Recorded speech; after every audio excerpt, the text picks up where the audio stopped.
پھر آگے اللہ تعالیٰ نے فرمایا کہ واللہ یعلم ما تسرون وما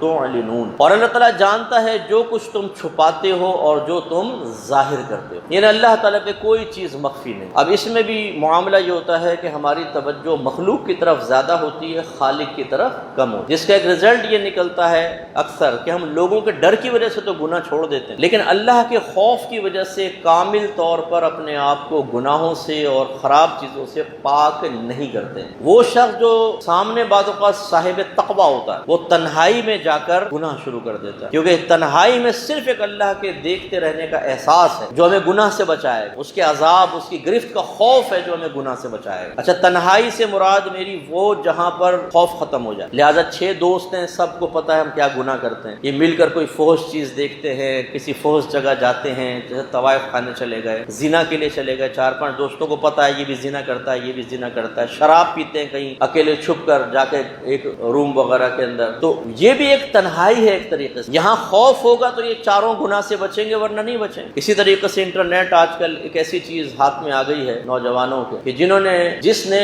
نوجوانوں کو گناہ تک رسائی بے حد آسان کر دی۔ کسی سے بھی دوستی کر لیں آپ، باقاعدہ مافیا کام کر رہی ہے، مافیا، انہوں نے لڑکیاں ہائر کی ہوتی ہیں جو ہوتی اسی لیے ہے کہ تم لڑکوں کو پھنساؤ اور ان کو پھر آہستہ آہستہ قریب کرو اور پھر ان کے ساتھ کوئی معاملہ کر کے ان کو بلیک میل کریں۔ ہمارے نوجوان سمجھتے ہیں کہ کسی لڑکی سے دوستی ہوگی، سمجھتا ہے پوری کائنات میرے قدموں میں آ گئی۔ یہ بھی ایک احساس سے کمتری ہوتا ہے کیونکہ اس کو امید ہی نہیں تھی کہ کوئی بنگن بھی میری طرف دیکھے گی، اور یہاں ایک گوری سی لڑکی میری طرف متوجہ ہو گئی، تو کہتے یار بھائی کی تو قسمت کھل گئی۔ وہ بھائی کی قسمت نہیں کھلی، بھائی کی قسمت میں بڑے معاملات آ گئے۔ ابھی دیکھو بھائی کے ساتھ ہوتا کیا، تو کتنے نوجوان ایسے ہیں جنہیں پہلے دوستیاں بڑھائیں، پھر قریب کیا گیا، پھر ملاقات، کہتا ہے لو بھائی ترقی پہ ترقی، لیکن وہ ترقی اچانک تنزلی ہو جاتی ہے۔ جب وہاں پہنچا وہ نوجوان، ایسے کئی واقعات آئے ہیں، تو وہاں پہ لڑکی کے ساتھ 4 لڑکے گن لے کے پہلے کھڑے ہوئے تھے، ساری جیبیں خالی کرا، دنا دن ٹھکائی کی، چل بیٹا بھاگ جاؤ واپس، یا پھر خدا نہ خواستہ دیگر طریقے سے بلیک میلنگ، کہ اگر تم نے آپ نے کوئی غلط لٹریچر دے دیا، کوئی غلط ٹیکسٹ کر دیے، غلط قسم کی چیٹ کر دی، تو پھر وہ بعد میں بلیک میلنگ بھی ہو سکتی ہے اس کے اوپر۔ اگر شریف آدمی ہوتا ہے نا کوئی، تو پھر اس کو بلیک میل کرتے ہیں لوگ، اللہ تعالیٰ محفوظ فرمائے۔ حالانکہ بلیک میلنگ سخت حرام اور گناہ کبیرہ ہے، سخت حرام، کیونکہ ایک مسلمان کو مسلسل خوف اور اذیت اور ڈپریشن میں رکھنا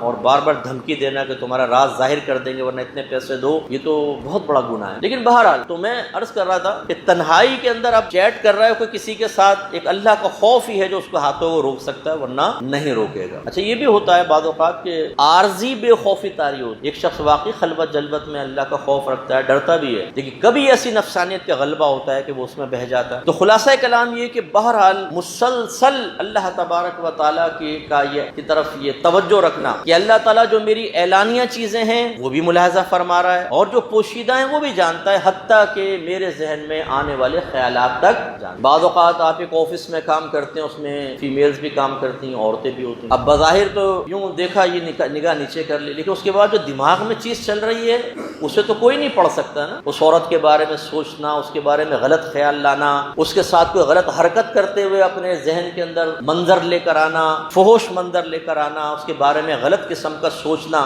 یہ تو کوئی بھی نہیں دیکھ رہا، لیکن ایک ذات ایسی ہے جو ان خیالات پر مطلع ہے، اور وہ ہمارا رب کریم۔ اسی لیے جن اداروں کے اندر خواتین ہوتی ہیں، اور خاص طور پہ بے پردہ، وہاں بدنگاہی سے بچانا اپنے آپ کو، اور فرض کر لے اگر داڑھی ہے، سر پہ امامہ ہے، تو یار بدنگاہی کریں گے، کوئی بولے گا مولوی صاحب کیا کر رہے ہو، تو مولوی صاحب ایک ترچھی سی نگاہ ڈال کر بس باقی بھی ذہن کام کر لیتا ہے وہ خود۔ اس وقت اگر مولوی صاحب کے اندر کوئی خوف خدا ہوگا تو بچے گا، ورنہ نہیں۔ میرے استاد محترم جو مشہور و معروف ہیں، جن کا انتقال ہو گیا، وہ بتایا کہ وہ ایسی مذاق کرتے تھے کہ بعض اوقات یہ طالب علم جو ہیں چلے جاتے ہیں ہوٹل پہ اور فلمی صفحہ نکال کر یوں ٹیڑھی آنکھوں سے دیکھتے ہیں اس کو، وہ مذاق کرتے تھے۔ بہرحال تو یوں جذبات تو داڑھی والے کی بھی ہوتے ہیں، فیلنگز تو اللہ نے اس کے اندر بھی رکھی ہے، اچھائی برائی کا مادہ تو ہر شخص کے اندر ہوتا ہے۔ یہ تو نہیں کہ میری داڑھی ہے تو میں ہر گناہ سے بچ گیا، میرے ذہن میں خراب خیال ہی نہیں آئے گا۔ لڑنا تو سب کو پڑتا ہے، یہ الگ بات ہے کوئی اپنے آپ کو پاکیزگی میں رکھے تو وسوسہ شیطانی کم آئے گا، جو گندگی میں رکھتا ہے اس کو تو ہر دوسرے لمحے گندا خیال، ہر لمحہ گندا خیال، کیونکہ وہ اپنے آپ کو رکھنا ہی چاہتا ہے گندگی کے اندر، تو کثرت سے آئے گا۔ لیکن بہرحال آ سکتا ہے، ہر داڑھی والے کے آ سکتا ہے۔ اس لیے ہم اپنے جتنے بھی کوئی ہم سے پڑھ رہا ہوتا ہے شاگرد، چاہے وہ داڑھی والا ہے، وہ عالم بن رہا ہے، اس کے بارے میں ایک جہت سے یہ توجہ رکھنا بہت ضروری سمجھتے ہیں کہ ہو سکتا ہے اللہ نہ کرے شیطان گڑبڑ کر دے۔ یہ توجہ والد کو بھی اپنی اولاد کے اوپر رکھنی چاہیے، کبھی بھی شیطان بہکا سکتا ہے۔ تو اس لیے ہمیں یہ اچھی طریقے سے اپنے ذہن میں چیز کو راسخ کرنا چاہیے اور بار بار اس کو حاضر کرنا چاہیے کہ اللہ مجھے دیکھ رہا ہے۔ کہا ہے، اس پر کوئی چیز پوشیدہ نہیں.